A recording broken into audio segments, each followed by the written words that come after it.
Sunday Night Production.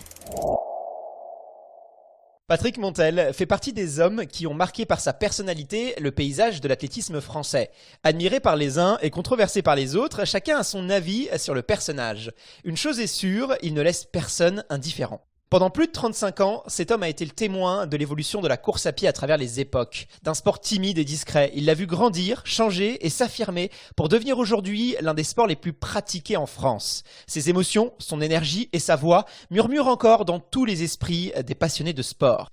Dans cette interview, Patrick se livre sur son histoire, sa personnalité et les souvenirs qu'il garde après toute une carrière passée au bord des pistes rouges. Je ne vous en dis pas plus et je vous laisse entrer dans la tête de Patrick Montel.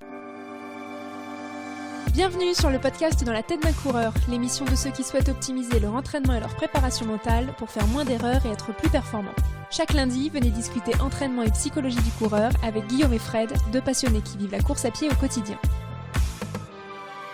Bonjour à toutes, bonjour à tous, nous vous souhaitons la bienvenue sur le podcast Dans la tête d'un coureur et aujourd'hui nous accueillons dans l'émission un personnage emblématique de l'athlétisme français, des Jeux Olympiques aux championnats d'Europe et du monde. Il a été la voix officielle des grands événements sportifs sur le service public.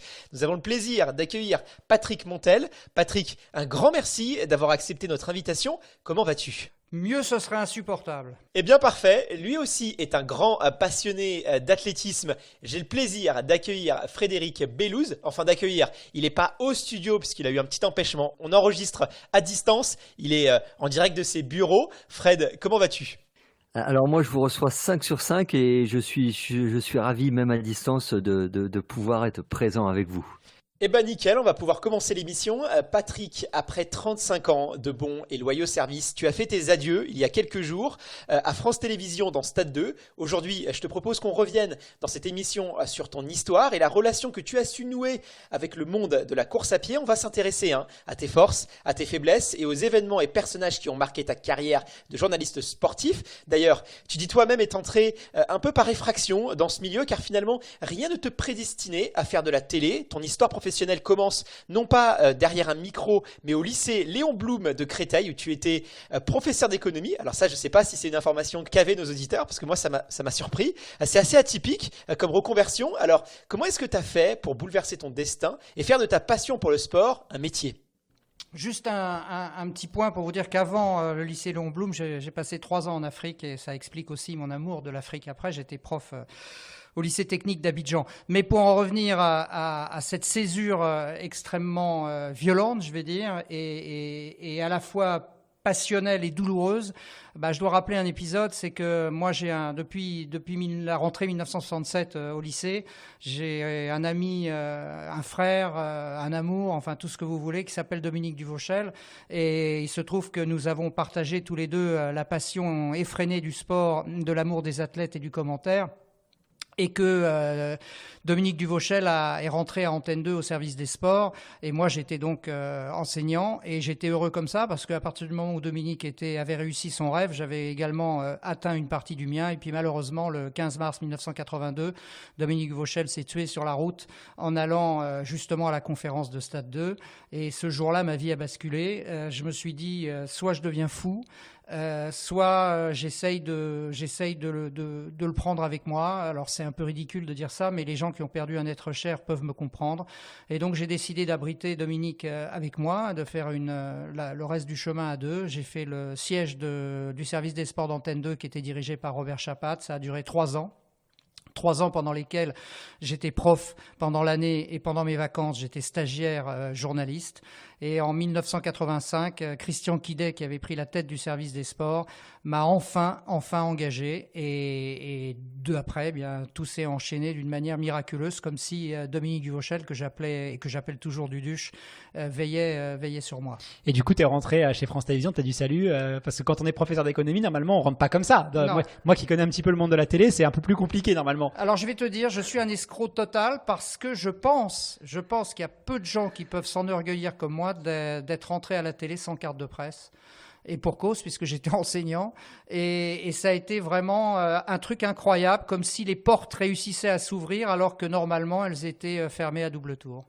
Est-ce que là, Patrick, on retrouve pas un peu moi, j'aime pas le terme de chance, donc je vais plutôt employer le terme de réussite. Ce brin de réussite qu'on souligne et que tu as souvent souligné aussi en termes sportifs, qui réussit à ceux qui finalement osent. Hein. On dit souvent que la chance réussit à ceux qui osent, mais voilà, est-ce que voilà, c'est derrière énormément de persévérance que tu dis. Tu as dû faire le siège, tu as fait un certain nombre d'années de stagiaire alors que tu étais déjà salarié, tu bossais de ton côté, donc tu n'avais pas besoin de ça. Tu as accepté des conditions qu'on Alors, peut je vais te dire un considérer truc. comme particulières. Tu vois. J'ai accepté déjà de diviser mon salaire par 2, mais c'était pas un souci, tu vois. C'était vraiment pas un souci parce que c'était quasiment une obligation. Alors, je sais pas, moi, je suis pas du tout bondieuserie, etc. Mais le hasard, en tout cas, pour moi, le hasard, c'est quelque chose qu'on ne maîtrise pas. Et je pense que tout ça, dans tout ça, il y a eu des choses un peu, je peux pas expliquer, qui m'ont guidé. Alors, je sais pas, parce que tu vois, aujourd'hui, je vais te dire, hein, dans tous les collègues que je rencontre et ceux qui ne feront jamais ce métier, peut-être ils sont en train de courir et ils se disent putain, j'aimerais bien être journaliste sportif. J'en ai rencontré un paquet qui avait du talent et peut-être même plus que moi. Donc je pense qu'il faut effectivement, comme tu le disais, une part de réussite, une part de destinée qu'on n'est pas totalement capable aujourd'hui encore d'expliquer. Et du coup, Patrick, nous on te connaît comme commentateur de l'athlétisme, mais pour un peu revenir au début, tu as commencé en commentant le basket, mais aussi le football ou encore le hand, et c'est par la suite on va dire, on t'a cantonné à l'athlétisme et un milieu que tu as appris à connaître et à comprendre au fil du temps. Et d'ailleurs, est-ce que tu te souviens de tes premières impressions que tu as eues sur ce sport? Est-ce que tu as remarqué, par exemple, des différences de personnalité entre les athlètes lorsque tu débutais dans ce monde-là qu'est l'athlète? Bah, écoute, oui, moi je suis foot, hein, donc je suis fondamentalement foot, et en fait il y avait pas de place parce que quand t'as devant toi Thierry Roland, Bernard Père, Olivier Ray, je sais pas qui, tu vois que de toute façon la porte elle est fermée. Et l'athlé s'est ouvert quand Thierry est parti sur la une, quand Cozanet en a eu marre de commenter l'athlé, et ça s'est ouvert. Et après, moi j'étais complètement autodidacte, hein, je suis nul en athlé, c'est parfaitement clair. Je suis un footballeur raté, mais je suis encore un athlète encore plus raté. Et finalement, l'accueil a été sympa parce que l'athlétisme était un sport à l'époque encore très très ouvert, très très amateur, je dirais. Et l'émotion dont j'ai fait preuve, parce que par l'amour des athlètes, je pense que l'émotion dont j'ai fait preuve m'a servi de sésame en fait. On me demandait pas d'avoir des compétences techniques, on me demandait de faire vivre une course. Et je pense que l'athlète était assez peu habitué à ce type de traitement, donc quelque part, l'osmose s'est fait assez rapidement. Ok, et du coup, on le disait, hein, enfin Guillaume le dit en introduction, tu observes et commentes l'athlétisme, enfin pas tout de suite au début, mais depuis 1983. Alors tu étais pas expert au début, mais quand même, au fil du temps, au fil des années, tu t'es forgé, notamment aussi en côtoyant de grands champions. Et pour revenir un peu sur le monde de la course à pied, en 35 ans, il a énormément changé. D'un sport confidentiel, même au plus haut niveau, tu disais que c'était quand même pro, mais semi-pro, c'est globalement accessible. Alors, qui était pratiqué à l'époque par une poignée de personnes. On a évolué maintenant pour devenir le running pratiqué par près de 13 millions de coureurs en France. Toi, du coup, tu as un peu vécu cette transformation de l'intérieur, notamment en commentant le plus grand événement de running, en tout cas en France, le marathon de Paris. Alors, quel regard tu portes sur cette évolution et selon toi, qu'est-ce qui a changé en 35 ans? Déjà, la césure pour moi, c'est 90, l'été 90 à Split. Lorsque Dominique Chauvelier va prendre la médaille de bronze des championnats d'Europe de marathon, il y a vraiment un déclic qui s'opère. Je suis au micro avec Bernard Faure. Bernard Faure, ancien champion de France de marathon, donc énorme technicien et en même temps grand humaniste. Chocho, c'est le parrain de son fils, donc il se passe quelque chose d'extrêmement affectif ce jour-là, et j'ai l'impression que ça bascule de l'obscurité à la lumière grâce à Chocho qui aujourd'hui encore fait référence dans le monde du marathon.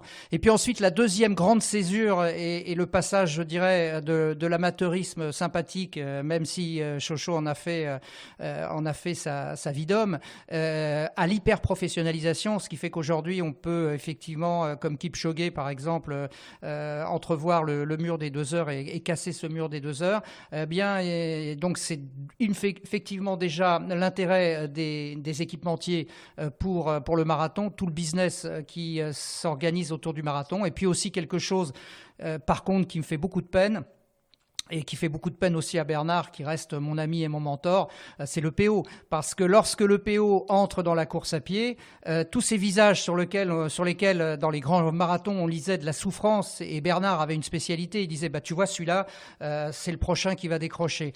Et à partir de 92 et dans toutes les années après, c'est plus impossible de le dire, parce que les visages sont impassibles. On voit même des mecs qui font des roues à l'arrivée, qui pourraient continuer pas encore pendant 42 bornes. Donc en fait, le marathon est un peu, enfin du moins les courses longue distance sont un peu dévoyées par cela, mais heureusement, il reste des purs, il reste des amateurs, il reste des gens qui transpirent sans produits additionnels, et on garde espoir par rapport à ça. Mais c'est vrai que l'hyper-professionnalisation du marathon a un peu dévoyé la discipline. Il y a les méthodes d'entraînement aussi, la capacité des athlètes à travailler sur du renforcement musculaire, à peut-être s'entraîner un petit peu mieux que dans les années 92. Oui. Puis il y a les chaussures aussi. Et puis il y a, oui, mais je suis d'accord avec toi. Il y a un truc que tu peux faire, Guillaume. Il y a un truc que tu peux faire, parce que moi je l'ai fait. C'est extraordinaire. Tu regardes tous les arrivés du marathon de Paris avant 92, et je peux te dire que les mecs, quand ils arrivent, ils sont ventre à terre, ils en peuvent plus, etc. Et puis tu regardes toutes les arrivées derrière, où les mecs font coucou à la caméra, embrassent tout le monde, etc. Et effectivement, tu as raison. L'entraînement, il est certainement pour quelque chose. Mais bon. On a le droit de penser que le PO n'est pas complètement étrangère à tout ça. En tout cas, il n'y a pas que les athlètes qui ont changé, les gros championnats aussi ont beaucoup évolué, et je pense notamment aux Jeux Olympiques. C'était, il y a encore quelques années, pas un événement aussi puissant et au cœur d'autant d'enjeux. Il y a les enjeux sportifs, mais tu as aussi des enjeux économiques, des enjeux politiques. Ça a énormément changé, le marathon, en une vingtaine d'années. Malheureusement, cette année, on a été privé de Jeux Olympiques à Tokyo. Alors ça va revenir peut-être cet été. En 2024, Paris va accueillir les Jeux. Toi, comment tu vas vivre? Tu ne seras pas derrière le micro cette fois-ci. Comment tu le sais? Comment tu peux me dire ça? Moi, je vais te dire le contraire. Je serai derrière le micro. D'accord? Alors, ça sera peut-être le micro de ma salle de bain. Je suis d'accord avec toi. Mais il est hors de question, ou alors je serai mort, mais il est hors de question que je ne commande pas le marathon et puis le 100 mètres et tout ce qui s'ensuit à Paris 2024, même si c'est pour ma voisine de palier, tu vois? Non. Et pour toi, est-ce que ça reste les Jeux Olympiques? Est-ce que ça reste le Graal encore de l'événement sportif quand on est un passionné de sport, quand on est un athlète? Est-ce que les JO, c'est vraiment le nec plus ultra? Tu vois, là, je t'ai parlé tout à l'heure de PO, mais si je suis au micro, j'oublie tout ça et je deviens schizo, tu vois. Et le marathon, pour moi, les épreuves de course à pied, pour moi, ça me met dans un état... je suis tellement transcendé que tout ce que je t'ai dit avant avec la distance, je l'oublie. Donc il faut essayer de comprendre ce double personnage. Je sais que c'est pas évident, mais je suis d'un côté un peu amer quand je vois l'évolution hyper professionnalisée de l'athlétisme, et puis d'un autre côté, je suis toujours un gamin lorsque je me retrouve au micro et que je vois ces athlètes qui sont en plein effort. Parce que honnêtement, est-ce que vous connaissez un sport où le geste est aussi beau qu'en athlétisme? Est-ce que vous connaissez une image où la foulée de Marie-Jo, par exemple, qu'est-ce qu'il y a de plus beau sur Terre que la foulée de Marie-Jo? Rien. Ou de Hailey, ou de Hicham, rien. En tout cas, c'est pas nous qui dirons l'inverse, hein, ça c'est sûr, hein, Patrick. Ouais, non, mais franchement, c'est incroyable. Et je viens du foot. Mais la gestuelle, ça n'a rien à voir. Le délié, ça n'a rien à voir. Le travail en amont, parce qu'on parle de PO là. C'est vrai que le PO a fait des ravages, mais l'entraînement, tu le disais, Guillaume, l'entraînement, c'est quand même pour avoir assisté à quelques séances d'entraînement, je dis respect. Moi, quand je voyais Marie-Jo, parce que j'ai épousé la carrière de Marie-Jo, et quand je voyais Marie-Jo à l'arrivée d'une séance de 400 qui vomissait tout ce qu'elle pouvait à l'arrivée, j'avais juste envie de lui dire respect. Et du coup, Patrick, tu as fait référence tout à l'heure à Bernard Faure, et ça me permet de souligner qu'au micro, tu n'as jamais été seul, donc tu as pu compter sur la collaboration de Bernard. Et de Stéphane. Ensuite de Stéphane Diagana, justement. Alors qui comme toi hein, sont des personnalités fortes et très appréciées des téléspectateurs. Alors, du coup, moi j'aurais deux questions. La première, c'est alors plus dans le rapport que tu peux avoir, même si tu nous en as déjà dit par rapport à Bernard, c'est quel souvenir tu gardes de ces rencontres et collaborations humaines. Et par ailleurs, tu nous as dit hein, que tu connaissais rien à l'athlé au début. Est-ce que du coup, c'était important pour toi d'être accompagné de techniciens aussi pointus et je dirais aussi pédagogues que pouvaient l'être et que le sont toujours d'ailleurs Bernard et Stéphane? Évidemment, moi j'ai eu le privilège d'avoir les deux meilleurs consultants du monde. Si vous connaissez un meilleur consultant que Bernard Faure et Stéphane Diagana en athlétisme, donnez-moi ses coordonnées, moi je le connais. Frédéric Bellouz. Alors peut-être Frédéric Bellouz, mais bon, je demande à voir parce que ces deux-là, sont deux Rolls. Après, bien sûr qu'ils m'ont apporté. Ils m'ont apporté énormément en termes d'amitié et en termes de connaissances. Maintenant, chacun sa place. Moi, je suis, on appelle ça la voie numéro 1. Il n'y a pas de hiérarchie, mais c'est moi qui commente et eux, ils analysent. Donc, on a deux boulots différents. Et pour en revenir à Bernard et au début de ta question, c'est mon ami, c'est mon maître. C'est mon maître et c'est mon ami. Pourquoi ? Parce que Bernard, il m'a appris l'humanisme et c'est lui qui m'a sauvé, qui m'a donné peut-être 10 années de vie supplémentaire. Je vais te dire pourquoi. Parce qu'à Split, toujours en 1990, je fumais 2 paquets de clopes par jour et j'avançais pas. Et un jour, donc dans cette ex-Yougoslavie, qui était encore la Yougoslavie, il faisait tellement beau. Bernard me dit, tu veux pas qu'on aille trottiner un petit peu ? Je dis non, laisse tomber et tout. Il me dit si, je t'assure, ça me ferait plaisir. On fait juste quelques foulées, etc. Et puis donc nous voilà partis sur la corniche qui borde l'Adriatique. Et au bout de 10 minutes, mais j'en pouvais plus quoi. Mes poumons étaient en feu, je crachais, je toussais, etc. Je dis à Bernard, écoute, t'es gentil, mais là on arrête les frais, j'en peux plus. Et à ce moment-là, Bernard il me regarde, il me met la main sur l'épaule et je me rappellerai toujours. Il me dit, toi. Tu sais que tu as un sacré potentiel. Et ce jour-là, il l'a dit de telle manière que je l'ai cru. Et j'ai arrêté la clope et j'ai commencé à courir. Et ça fait 30 ans que ça dure. Et maintenant, je cours quasiment tous les jours. Et je fume plus, évidemment, une cigarette. Donc, je pense que Bernard m'a sauvé la vie. Et rien que pour ça, je lui en serai éternellement reconnaissant. C'est comme ça qu'on mesure un peu l'impact, l'importance qu'ont les gens autour de nous. C'est l'impact qu'ils ont eu sur nos vies, finalement. C'est ça qui fait la différence. C'est ça qui fait un petit peu le tri autour de nous dans les amitiés, hein, certainement. Surtout dans ce métier, parce que dans ce métier, il y a beaucoup de « je t'aime, je t'embrasse, t'es formidable », etc. Mais en réalité, quand t'es dans la merde, il y a plus grand monde. Donc, tu t'aperçois, ton ami, c'est toujours pareil. Tes amis, c'est à ce moment-là que tu peux les compter. Et Bernard, il en fait évidemment partie. Tout comme Stéphane, d'ailleurs, dans un genre très, très différent. Mais Stéphane, c'est un mec absolument fabuleux. C'est quelqu'un qui ne te juge jamais. C'est quelqu'un qui connaît, c'est quelqu'un qui a une intelligence supérieure, mais qui justement n'a pas besoin de t'écraser. Il est d'une humilité absolument incroyable, tout comme Bernard. Et ça, tu penses que c'est des caractéristiques qu'on retrouve peut-être plus souvent chez les athlètes ? Oui, alors je pense effectivement que l'athlétisme, c'est une école de l'humilité. Tu as raison, parce que rien n'est jamais gagné en athlète. Tu peux te blesser à tout moment. Il y a des séances d'entraînement qui sont extrêmement douloureuses. Je me rappelle d'Hicham à Ifrane qui était vraiment au sommet. Et un soir, j'étais avec lui, il s'entraînait sur la piste et il en pouvait plus. Et tout Hicham qu'il est, il était revenu à une condition d'une humilité extrême. Donc je pense qu'effectivement, l'ingratitude, la dureté de l'athlétisme rend les gens humbles. Et je pense aussi que l'humilité, c'est à la fois la qualité la moins partagée et la plus précieuse de l'être humain. Patrick, le métier de commentateur sportif, c'est un métier qui fait rêver bon nombre de petits garçons et de petites filles. Tu vis les grands événements sportifs de l'intérieur, tu es aux côtés des athlètes, tu vis en direct les émotions des grandes finales, ça doit être quelque chose. Alors évidemment, là je parle de la partie visible de l'iceberg, mais il doit aussi avoir la revers de la médaille, j'imagine. Dans ton livre, et tu nous l'as dit encore en introduction, c'est quelque chose qui revient souvent chez toi, tu dis quasiment tout le temps être une escroquerie dans ton métier. Ça peut paraître très dur, ces mots que tu emploies envers toi-même, parce que l'escroquerie, c'est tromper l'autre, c'est obtenir des choses de manière frauduleuse. Alors pourquoi est-ce que tu penses que tu es un escroc, Patrick ? Parce que j'ai jamais bossé, parce que tous les gens autour de moi, ils travaillent et donc ils reçoivent un salaire parce qu'ils travaillent. Moi, je ne travaille pas, je vends du vent et je vais même dire plus. Si on me dit demain pour commenter le 100 mètres à Tokyo ou à Paris ou je ne sais où, il va falloir que tu nous donnes un peu d'argent, je vais donner un peu d'argent. Donc c'est en cela que je suis un escroc. C'est-à-dire que les gens disent good job. Non, j'ai pas bossé. C'est pas un boulot, c'est juste une passion. T'es payé pour faire ta passion. Moi, je trouve que ça, c'est de l'escroquerie. C'est une belle escroquerie alors. Alors dis pas ça à notre producteur parce qu'il va plus vouloir nous payer, Patrick.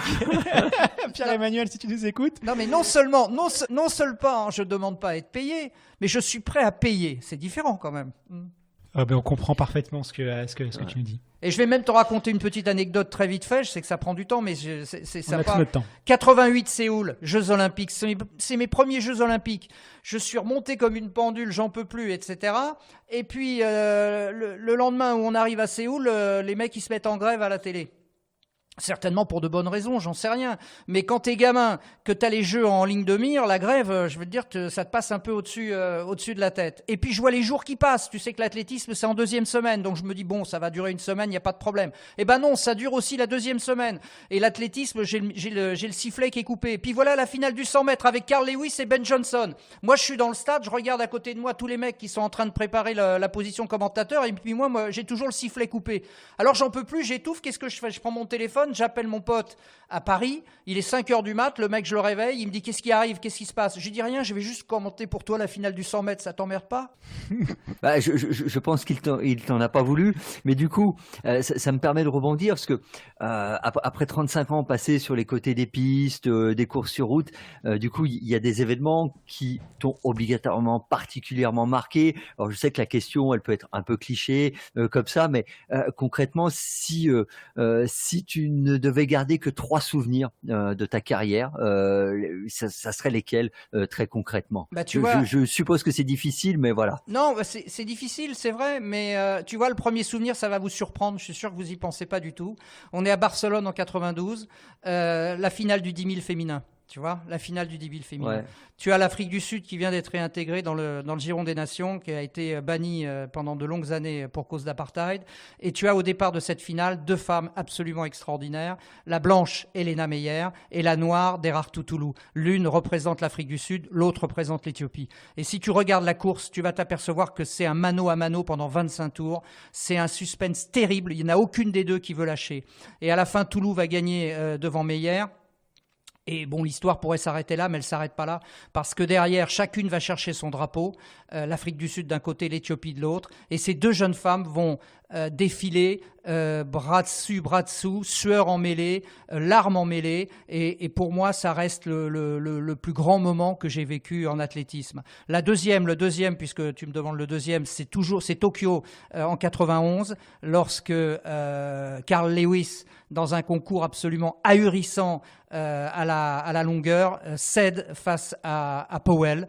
Et ça, c'est quelque chose qui reste marqué à vie dans ma mémoire. Et puis, le troisième souvenir, en dehors de Marie-Jo, qui est évidemment pour moi, et qui restera pour moi toujours au concours, c'est Athènes 2004 avec Hicham. Hicham que j'aime au-delà de tout, et qui n'a jamais été champion olympique, et qui va connaître à Athènes la double consécration sur 5000 et sur 10 000, et qui va se retrouver comme un petit garçon une fois la ligne franchie, alors que ce mec, il domine le monde et il a tout gagné déjà. C'est marrant parce que dans tes exemples, c'est des très beaux exemples qui sont aussi symboliques d'une certaine époque, mais pas d'Usain Bolt, pas de Pierre-Ambroise Bosse, pas de... Si, bien sûr, PAB, bien sûr. Mais tu vois, j'aimais beaucoup l'athlétisme qui n'était pas encore complètement hyper professionnalisé. Maintenant, d'un autre côté, on est responsable de ça parce qu'on l'a à France Télévisions, on l'a mis en clair et on l'a mis à grande écoute. Donc, je m'en réjouis. Mais c'est vrai, tu as raison. Je veux dire, bon, Usain Bolt, je le connais pas, donc je peux pas t'en parler. Je veux dire, je sais pas s'il est gentil, s'il est pas gentil. J'en sais rien. Boss, je peux te le dire, c'est un mec fabuleux. C'est vrai, il y en a beaucoup. Mais là, tu m'as demandé 3 souvenirs. Je pourrais t'en donner 45 000. Mais c'est vrai que PAB, c'est vrai que Johan Diniz, c'est vrai que tous ces gens-là m'ont fait rêver et sont surtout des gens bien. Surtout. Et il y a la fameuse, je crois, c'est l'une des vidéos les plus virales sur Internet. Ce qui a fait aussi le succès de cette scène, tu devines, je pense, de quoi je veux parler. Alors peut-être. Ouais. C'est avec Floria Gaye. Oui. Alors bon, il y a plein de circonstances quand. Mais qu'est-ce que t'aurais préféré ? T'aurais préféré que je dise alors peut-être, alors que je pensais qu'elle ne reviendrait jamais ? Qu'est-ce que t'aurais préféré que je dise ? Ah non, mais moi, quand j'ai observé ça, je trouve que déjà tu as rendu cette séquence anthologique et que c'est certainement une des plus, c'est énormément émotif. Hein, cette vidéo, elle a été même vue en dehors de la France. Et ensuite, on sait, quand on reconnaît, effectivement, il y a les 2 autres athlètes devant sont partis très très vite. Elles ont sûrement été lactiques. Elles ont eu les jambes coupées. C'est ce qui a permis à Flora de revenir. Mais ça, normalement, ça n'arrive jamais. Ça arrive dans un relais parce qu'il y a l'excitation, parce que tu fais moins attention à la gestion de course, tu cours moins de manière intelligente. Donc, j'ai cette analyse-là. Moi, je le regarde avec beaucoup de sympathie, cet extrait. Si tu réécoutes le commentaire, tu verras que Diag, qui est quand même en matière de 400 mètres, il connaît un petit peu, si tu veux. Tu remarqueras que Diag est d'accord avec moi. Quand je dis on ne revient pas, il dit la même chose, sauf que c'est Diagana. Mais moi, à la limite, je vais te dire un truc, c'est de m'être gouré là-dessus, c'est le kiff intégral, parce que tu vois, je suis en train de t'en parler, là j'ai les frissons qui montent, je me dis mais c'est pas possible, c'est comme France-Allemagne en 82 à Séville, là c'est du foot, moi je l'ai repassé 100 fois le match, et 100 fois je me suis dit on va gagner, c'est pas possible, les Allemands ils peuvent pas revenir. Et ben Floria c'est pareil, je peux regarder 100 fois la course, 100 fois je me dis elle reviendra pas, tu vois. Et c'est ça la magie du sport, c'est pour ça que t'as aucun cinéaste, même les grands cinéastes de talent ont eu du mal à faire des films de sport, parce que rien ne vaut le direct, tu vois. C'est vrai. Tu as raison. On voit l'émotion que tu apportes quand tu parles de ces grands événements. D'ailleurs, la console, là, c'est souvent en rouge parce que on voit que ça, tu t'emportes, tu parles très fort. Heureusement qu'on est en confinement, sinon je pense qu'on aurait tous les voisins qui viendraient nous voir. C'est ça, j'ai l'impression que Patrick Mantel, c'est ça, c'est un concentré d'émotions, c'est brut, c'est solide, comme le vieux chêne. Incontestablement, tu as conquis le cœur des téléspectateurs grâce à ton caractère, à ta personnalité. Ça, personne ne peut te l'enlever. Ton succès populaire, c'est incontestablement ta force. On l'a vu récemment dans les témoignages que tu as reçus suite à ton départ, tous les commentaires bienveillants que tu as pu avoir à ton égard. Pourtant, ta personnalité n'a fait pas non plus l'unanimité, notamment auprès de certains de tes confrères et aussi auprès d'athlètes qui peuvent te trouver parfois peut-être insidieux ou peut-être pas suffisamment puriste. Est-ce que ces critiques, tu les comprends ? Est-ce que aussi tu les acceptes ? Non seulement je les comprends, mais en plus je les accepte. Et c'est important qu'elles existent. C'est important qu'elles existent parce qu'elles me donnent des repères. Je sais que j'ai toujours tendance à franchir la ligne jaune ou la ligne rouge, ça dépend de quelle couleur tu la peins. Mais non, mais bien sûr. Et à chaque fois que je prends une volée de critiques, j'essaye de réfléchir. Je me dis, les gens ne sont pas fondamentalement méchants. Les gens, s'ils expriment leur désapprobation, c'est qu'il y a forcément quelque chose qui se passe. Donc j'essaye de comprendre. Et comme je te le disais, j'ai un double personnage. J'ai un personnage brut en live, et puis après j'ai un personnage quand même un peu le prof derrière, le mec qui réfléchit derrière et qui se met à distance. Donc en fait j'essaye de régler la mire en quelque sorte, mais je n'en veux jamais à un athlète de m'avoir critiqué. Kevin Mayer par exemple, pour ne pas le nommer, qui a été assez dur avec moi. Je te jure que c'est vrai, je reste son fan absolu et je n'ai qu'une seule envie, c'est que Kevin soit champion olympique, parce que je vais prendre un pied absolument phénoménal, d'autant que le décathlon, c'est quand même quelque chose, tu vois. On a reçu Kevin juste avant toi d'ailleurs, donc ça coïncide. Est-ce que tu penses que ces critiques peut-être que tu peux recevoir, est-ce que tu payerais pas d'une certaine manière le fait d'être en dehors des cadres, des normes, être autodidacte? C'est vrai que sur le papier, être autodidacte, c'est toujours quelque chose d'assez romantique qu'on a tendance un peu à valoriser, mais dans la réalité, c'est pas si simple que ça, et surtout en France, de se faire sa place. Est-ce que tu penses que ça a joué, le fait que tu aies un parcours en dehors des institutions, en dehors des normes? Est-ce que tu penses que ça t'a porté préjudice? Est-ce que les gens savaient exactement d'où je venais? J'en sais rien. Moi, je ne sais pas si c'est ça qui me porte préjudice, ou en tout cas qui suscite des critiques, mais je crois surtout que c'est le fait d'être cash. Aujourd'hui, la langue de bois, c'est quelque quelque chose d'extrêmement important. Tu vas sur les réseaux et tu vois les mecs qui disent « C'est formidable, je vous retrouve à 18h30, vous savez, je vous aime tous, etc. Je vous donne rendez-vous à 18h30. » Ou alors le lendemain, ils disent « On a fait 400 millions de téléspectateurs et 56% de part de marché. » Est-ce que c'est ça le rapport à l'autre? Est-ce que c'est ça le rapport à l'autre? Moi, je dis que ça, c'est bidon. Et moi, j'ai pas envie d'avoir ce genre de rapport avec les gens. J'ai envie d'être cash avec les gens. Le jour où j'ai poussé un coup de gueule parce que je trouve que Neymar gagnait trop de pognon, et non pas en tant que Neymar propre, mais en me disant avec ce pognon, on pourrait faire autre chose avec, je me suis pris une tôle absolument extraordinaire. Mais c'est un côté démagogique aussi de dire mais ça. Mais pas du tout. C'est juste, mais pas du tout. Mais ça n'a rien de démagogique. C'est juste quelque chose que je ressens au profond. Je te dis, moi, le pognon, c'est pas mon truc. Je veux dire, je t'ai expliqué et je le crois dur comme fer. Je suis prêt à payer pour vivre de ma passion. Mais il y a des choses, si tu veux. Moi, je vois il y a des gens qui crèvent de faim. Il y a des gens qui ont du mal à terminer les fins de mois. Il y a des gens qui gagnent des 1000 et des 100 juste parce qu'ils ont une image et ils ont une image marketing, etc. Tant mieux pour eux, mais je trouve que le décalage est beaucoup trop important. Et ce que j'aime dans l'athlé, c'est qu'on reste malgré tout encore aujourd'hui dans le raisonnable, c'est-à-dire que entre ce que gagne un footballeur de haut niveau et un tennisman de haut niveau et ce que gagne un athlète de haut niveau, il y a quand même un gap qui est phénoménal. Mais pourquoi chercher à tirer vers le bas? C'est ça que je comprends pas, si je peux me permettre. Parce que peut-être que le scandale, c'est pas que Neymar gagne beaucoup d'argent, c'est peut-être aussi que certains athlètes ne gagnent pas suffisamment. Pourquoi, en fait, se bouffer entre nous? Moi, c'est ça la question que je me pose en tant qu'observateur. Pourquoi chercher à monter les uns contre les autres? Mais on monte pas les uns contre les autres. Je dis pas que tu le fais volontairement, non, mais moi je monte pas les uns contre les autres. Je dis simplement ce qui sort. Parce que le problème, c'est pas Neymar. Le problème, c'est que tu as certains athlètes qui n'ont pas assez pour vivre. C'est ça le problème. Et quelque part, on détourne le débat. Tu vois ce que je veux dire? Je suis d'accord avec toi. Les chiffres, ils sont impressionnants. Et les chiffres, ils sont scandaleux à l'égard de beaucoup de choses. Néanmoins, est-ce que ce débat-là, il fait vraiment avancer le problème qui est qu'il y a des athlètes aujourd'hui en France, notamment dans l'athlétisme, qui gagnent pas suffisamment leur vie, voire qui sont dans des situations de pauvreté extrême. Peut-être que c'est sur ça qu'il faut appuyer plutôt que d'essayer de monter les footballeurs contre les... Parce que même si tu veux pas faire ça volontairement, ça construit aussi un petit peu ça. C'est... Peut-être, mais moi, si tu veux, là, quand je te parle de ça, je déborde du cadre du sport. Je pense aux mecs qui traversent la Mais t'as le droit, hein. T'as le droit de t'exprimer. Moi, je te signale un truc, c'est que juste je te dis que le sport, c'est un reflet de la société. Exactement. Mais du coup, Patrick, tu disais justement que, entre guillemets, ce qui pouvait te porter tort, c'était un peu ton côté cash et grande gueule, je dirais. C'est un peu une expression à la mode, mais c'est l'idée. Est-ce qu'il y a quand même des choses, des prises de position que tu as pu avoir et que tu regrettes? Tout à l'heure, t'évoquais Kevin Mayer. Qui avait réagi lorsque tu avais toi-même réagi à l'époque via une vidéo sur les réseaux suite à l'affaire Clémence Calva. En moi, je vais te donner la position que j'ai pu avoir quand j'étais tombé sur cette vidéo. C'est vrai que j'avais été heurté en tant qu'entraîneur.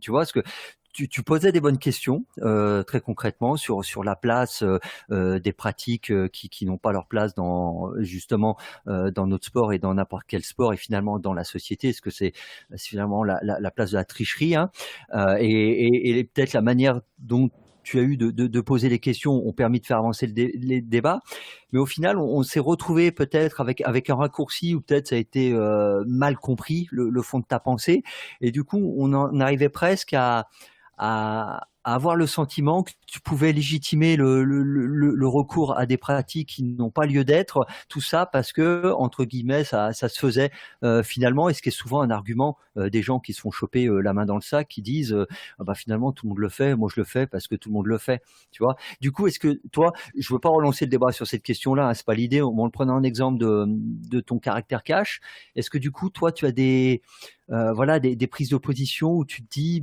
peut-être j'aurais dû les avoir un peu différemment pour peut-être être un peu mieux compris finalement, non? Évidemment, tu as entièrement raison. Je veux dire, tu as entièrement raison. Je parlais de ma double personnalité, de la personnalité live émotion et de la personnalité distance. J'ai confondu les deux, tout simplement.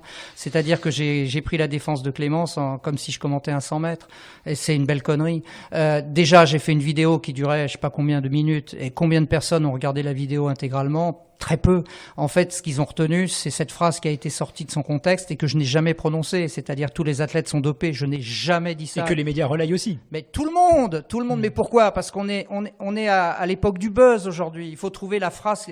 Le mec, il va te parler pendant une demi-heure et puis qui va sortir le petit truc, tu vois.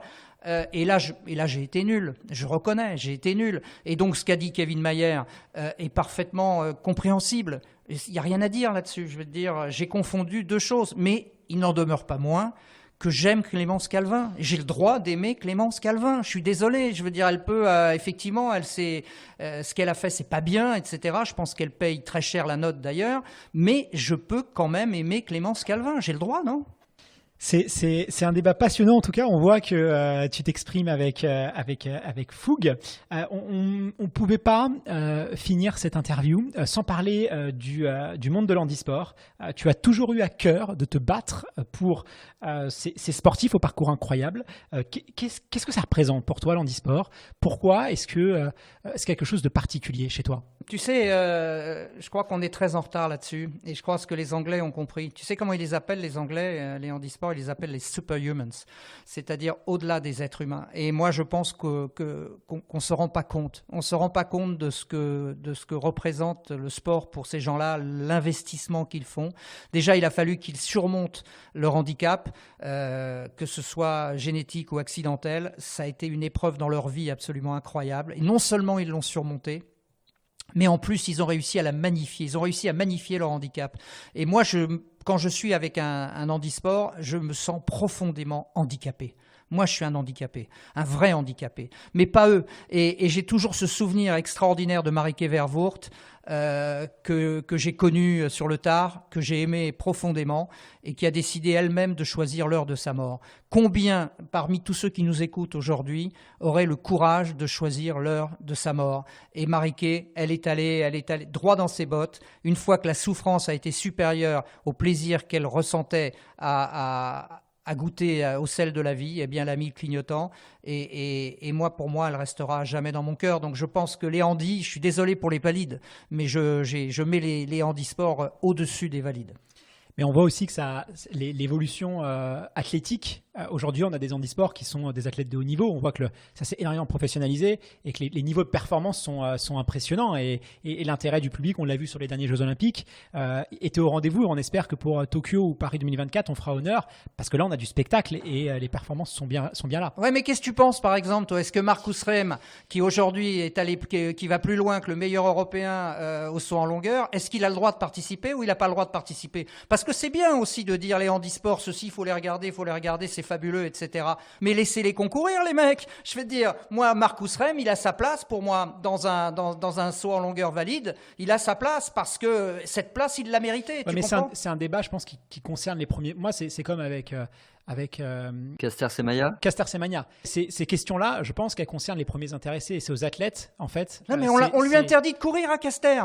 Tu trouves ça normal ? D'un point de vue, à moi, en tant que spectateur, en tant que passionné de Caster Semenya, qui est une personne incroyable, qui a un discours, qui est un humain, qui est fantastique, mais je ne suis pas une coureuse de 800 mètres. Et c'est quoi ? Je ne vais pas juger, en fait. Moi, si j'étais une athlète, j'aurais peut-être pas le même regard qu'elle. Et donc, je ne peux pas me permettre d'avoir un jugement. Et pourquoi ? J'ai un jugement en tant que téléspectateur, mais je pense que j'ai le droit de penser que je suis incompétent pour répondre à cette question. Est-ce que tu es d'accord avec moi si Usain Bolt, je te dis que génétiquement Usain Bolt a des capacités que le commun des mortels n'a pas. Est-ce que tu es d'accord là-dessus ? Usain Bolt, la question elle se pose pas. La preuve, c'est que personne ne remet en doute la légitimité d'Usain Bolt à courir. Donc ça prouve bien que les situations sont différentes. C'est pas honnête de comparer. Ouais. Non. Soit il faut prendre ses responsabilités. Soit elle a le droit de courir, soit elle n'a pas le droit de courir. Mais cette question-là, elle est effectivement vraiment intéressante. Et je sais que, par exemple, Guillaume et moi, on n'est pas d'accord sur cette question-là. Moi, je rejoins assez Patrick. De toute façon, les champions extraordinaires ont des capacités extraordinaires, quoi qu'il arrive, largement au-dessus de la moyenne, comme Maria Mutola, qui avait, entre guillemets, je vais le dire comme ça, et c'est pas un jugement de valeur, mais qui avait peut-être un physique qui correspondait pas aux critères qu'on pouvait attendre d'une athlète féminine, et qui pourtant, à une époque, a beaucoup moins souffert, même si elle en a souffert, beaucoup moins souffert de critiques sur ses performances. On n'est pas allé voir si loin s'il y avait des problématiques. Donc, c'est une question complexe. C'est une question complexe, mais c'est après, voilà, il faut se dire que on a affaire, et c'est là que je rejoins un peu ce que dit Patrick, c'est on a affaire à des hommes et des femmes, à des êtres humains, que je mets des grands H et des grands F, à des êtres humains avec leurs émotions, leurs sentiments, et que c'est peut-être de ce point de vue-là qu'on doit se positionner. Mais après, de toute façon, on sait qu'il y a débat sur la question, donc il est oui, complet. mais ça reste que du sport quand même, hein. Attention, hein, c'est pas la guerre, hein, c'est le sport. Voilà. Hein. Et aujourd'hui, le sport, pour Caster Semenya, que je connais bien aussi, le sport, ça lui a permis de sortir de sa condition, parce que elle vient d'un milieu extrêmement pauvre, Caster Semenya, et le sport, ça lui a permis d'accéder à des choses qu'elle aurait jamais pu atteindre. Et aujourd'hui, on lui dit, bah non, tu restes à la maison, t'as pas le droit de courir. Enfin, franchement, c'est scandaleux, je veux dire. Il faut accepter les différences. Je veux dire, on n'est pas 100% mec ou 100% nana. On a tous quelque chose. Moi, je me sens profondément féminin quelquefois. Bon, je veux dire, voilà, j'ai quand même le droit. Je sais pas. Respectons les athlètes. Les aimer, c'est les respecter. Et qu'une adversaire de Caster Semenya, soit un peu chafouine, et demande aux adversaires de Usain Bolt s'ils étaient contents quand ils s'alignaient face à lui sur un 100 mètres. Ils savaient très bien qu'il jouait la deuxième place. Hein. Patrick, on aime bien finir nos interviews avec cette question. Si tu pouvais revenir 55 ans en arrière. 55 ans. Exactement. Attends, c'est en quelle année ça ? et avoir la possibilité de donner un conseil au petit Patrick de 12-13 ans. Quel conseil est-ce que tu lui donnerais ? À 55 ans, donc j'ai... T'as le même âge, t'as le même âge que maintenant. Tu peux retourner... j'ai le même âge que maintenant. Tu peux retourner 55 ans en arrière, t'adresser au petit Patrick de 12-13 ans. Qu'est-ce que tu lui dis comme conseil ? Je lui dis, donc le petit Patrick, il a 12 ans. Il a 12-13 ans, ouais. Je lui dis, écoute, tu vas rencontrer un mec fabuleux qui s'appelle Dominique Duvauchel. Tu vas l'aimer très fort, mais le problème, c'est que tu vas le perdre très jeune. Donc profite de lui, laisse tomber tout le reste et passe tout le temps avec lui.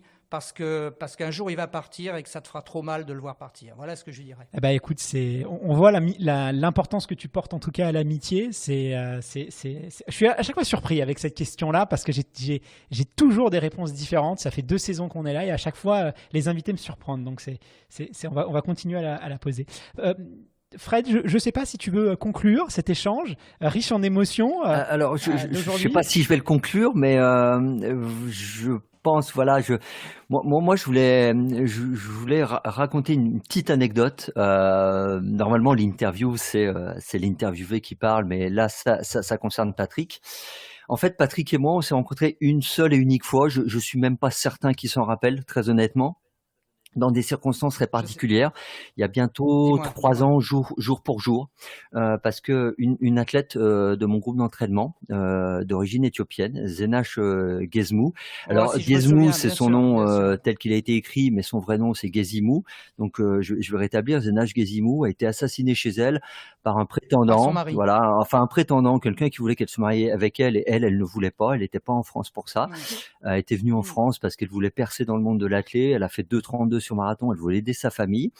Et Harry Bignon, qui est très connu dans le monde de la course à pied en Île-de-France et au-delà, parce qu'il est animateur sur les courses, avait organisé une course blanche sur les quais de Seine. Et je m'y étais rendu avec un certain nombre d'athlètes du groupe et notamment une des meilleures amies de Zenash qui est dans mon groupe d'entraînement, qui est marathonienne aussi, Fatou, et on a eu la surprise, je dirais la bonne surprise, parce que la soirée était assez pénible, évidemment, c'était une période très très dure, de voir Patrick qui était là. Et il était venu rendre hommage à Zenash, loin des caméras, loin de tout le tralala sur Internet, et alors que il ne la connaissait pas. Voilà, il a juste entendu l'histoire. Il était amoureux de l'athlète et il était certainement, qu'il l'a exprimé, amoureux aussi de la condition féminine et du respect des êtres humains.